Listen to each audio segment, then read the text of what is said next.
¿Qué te han contado? Te voy a decir lo que te han contado.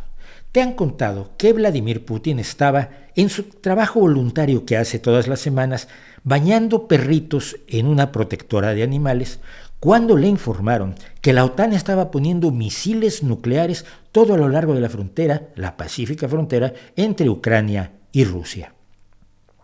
Vladimir Vladimirovich Putin se preocupó muchísimo y, después de acabar de secar a un perrito e irse a atender sus labores de jardinería, que también hace voluntariamente en una residencia de ancianos, le mandó un mensaje a la OTAN y le dijo: no hagan eso. La OTAN no hizo caso y siguió poniendo misiles en una fila, todos apuntando a la protectora de perritos y a la jardinería y al jardín de la residencia de ancianos.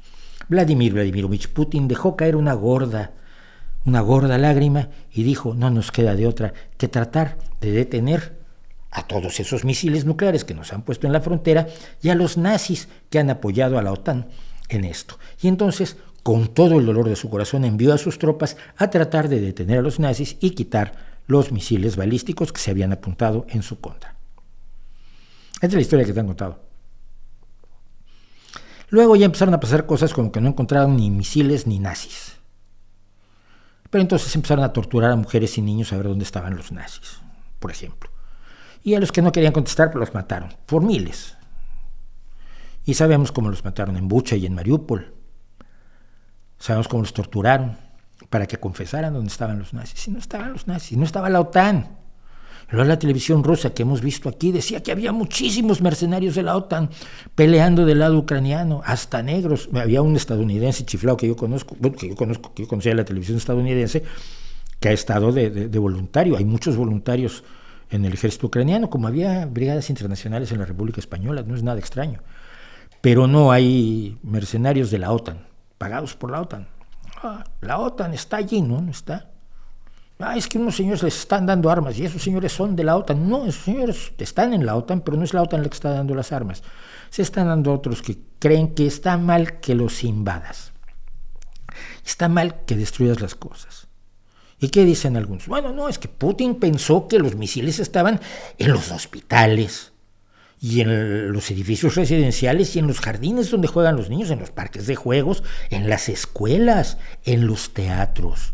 Muy peligrosos los teatros. Una vez unos chechenos se metieron en un teatro y hicieron una cosa horrorosa. Es una matanza feísima. Es cierto esto, por cierto.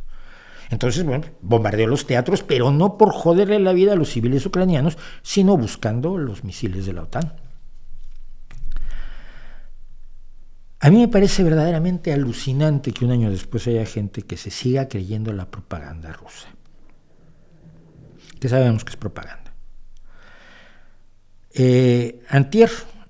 Anteayer o ayer, Putin declaró que lo que estaba haciendo Rusia en Ucrania era luchar por sus tierras históricas. Efectivamente, gran parte de Ucrania fue de Rusia en un pasado lejano, pero también grandes partes de otros países europeos fueron parte de otros países europeos a lo largo de la historia y nadie puede reclamar que sean sus tierras históricas. Hitler lo intentó precisamente con los Sudetes y con Austria, porque en 1948 todos firmaron un papelito, incluso la Unión Soviética, que se llama la Carta de las Naciones Unidas, donde se establece que esto de cambiar las fronteras a cañonazos ya no se vale.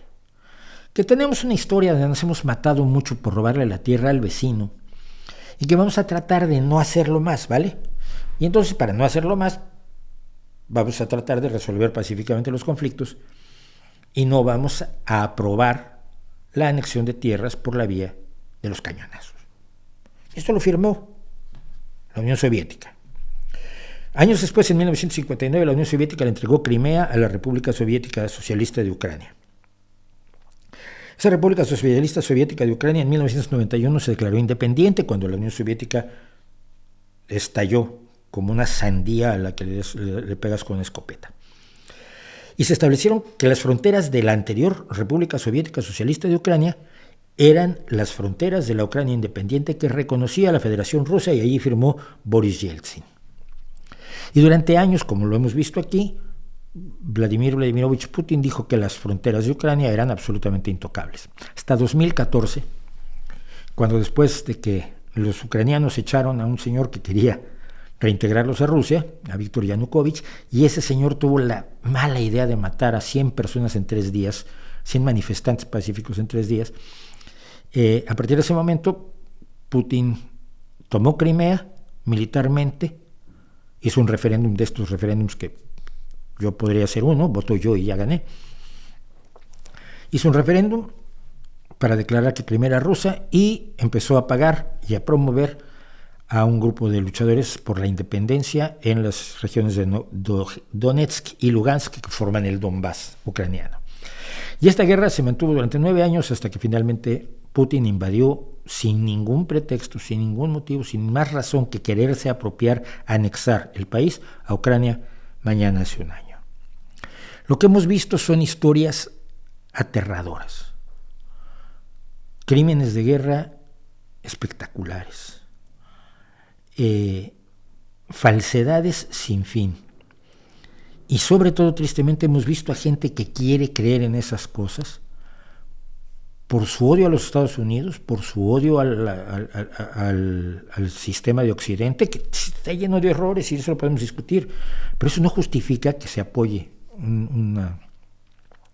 que se apoye crímenes de guerra, que se apoye a un dictador que es absolutamente antidemocrático y que lleva 20 años al frente de Rusia, que persigue a las mujeres, que persigue a los homosexuales, que tiene a la gente en una pobreza tan terrible que, como contábamos la semana pasada, centros médicos y obstétricos no tienen un baño y tienen que poner una letrina con un hoyo en el suelo. Muy siglo XIX. ¿Cómo pueden algunas personas negarse a ver que el horror lo está sufriendo Ucrania, que Ucrania tiene derecho a rechazar la invasión y querer sus tierras de regreso, porque todos estábamos de acuerdo en que esas eran las fronteras de Ucrania, y que estén pidiendo que Ucrania entregue parte de su tierra?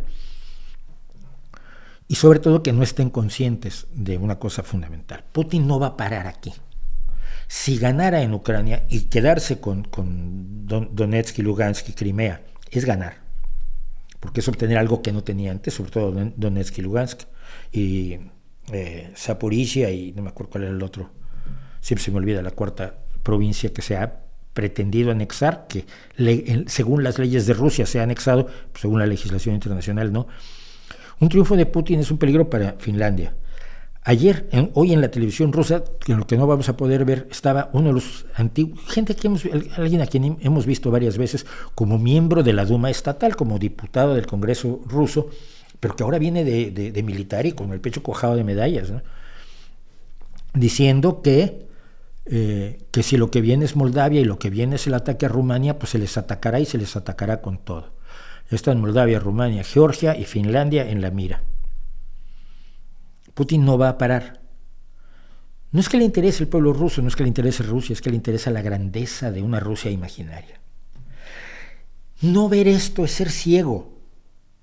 No tienes que ser amigo de los Estados Unidos para apoyar el que se pare y se detenga a Putin, menos si vives en Europa.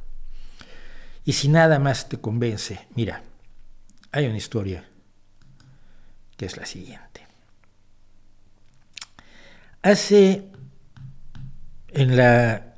Durante la Segunda Guerra Mundial,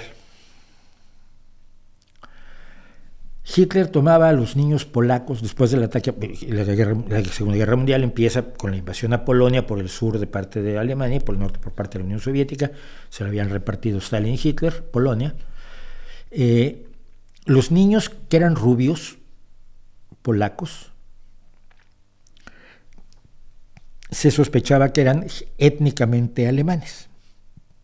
Y como la etnia es tan importante para los racistas y los nazis, a esos niños que eran rubios o de ojos azules o de piel muy clara, que no parecían eslavos, los eslavos tienen la piel aceitunada, el cabello oscuro, se los llevaban, se los quitaban a sus familias y se los entregaban a familias alemanas para germanizarlos.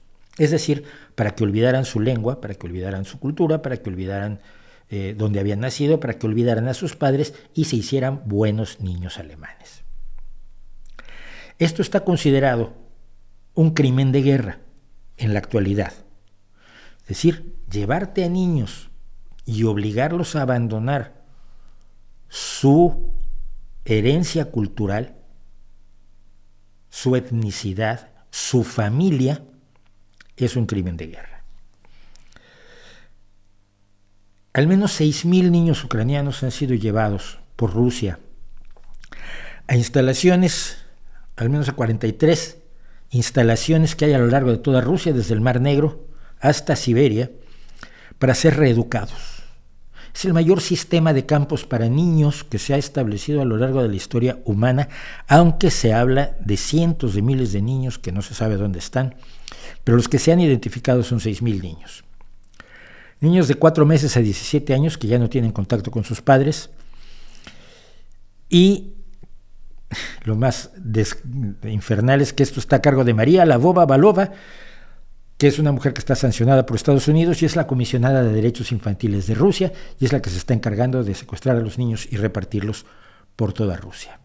Se han creado ciudades hermanas rusas ucranianas, con las ciudades ucranianas de las zonas ocupadas, por supuesto, donde los niños se mandan a Rusia para su reeducación e incluso para su entrenamiento militar. Esto, decía, es un crimen contra la humanidad, viola concretamente el Estatuto de Roma de 1980 y la Convención contra el Genocidio. Bajo la ley internacional es ilegal, aun fuera temporalmente, transferir a niños a otro lugar para borrar su identidad nacional, y el primer juicio de Nuremberg se hizo precisamente sobre los niños. Esto no lo sabe usted porque piensa más en los campos de exterminio. Y lo peor del asunto es que Rusia ni siquiera lo está ocultando. Esto no es un descubrimiento enorme de unos periodistas que se han jugado la vida, no, es que esto se está haciendo abiertamente. No lo ha ocultado Rusia, y de hecho se ha enorgullecido de que en 2 lugares se ha permitido la adopción de niños ucranianos, pues se han cambiado las leyes rusas para adoptar a niños ucranianos, legalizar su adopción y además ofrecerle $200 al mes de bonos de la seguridad social, de bonificación de la seguridad social, 1,600 rublos, si mal no recuerdo, para promover la adopción. Están orgullosísimos de su programa sobre el secuestro de niños ucranianos, el gobierno ruso. Preguntas. ¿Cómo puedes pedir que esos niños queden en manos de Rusia, que esas tierras queden en manos de Rusia, que Ucrania se rinda y que se deje libre a Putin, en vez de llevarlo a un tribunal internacional por crímenes de guerra, a Putin y a toda su gente y al jefe de los mercenarios, que es Prigozhin, dejarlos libres para que sigan tratando de recrear un imperio al estilo del siglo XVII, que no tiene nada que hacer en el siglo XXI, donde estamos más preocupados en desactivar otros imperios y deberíamos estar también ocupados en impedir que éste se consolide. Digo yo, he apoyado en lo que he podido a Ucrania, lo voy a seguir haciendo. Si les parece mal, me parece muy bien que les parezca mal. Slava Ukraini.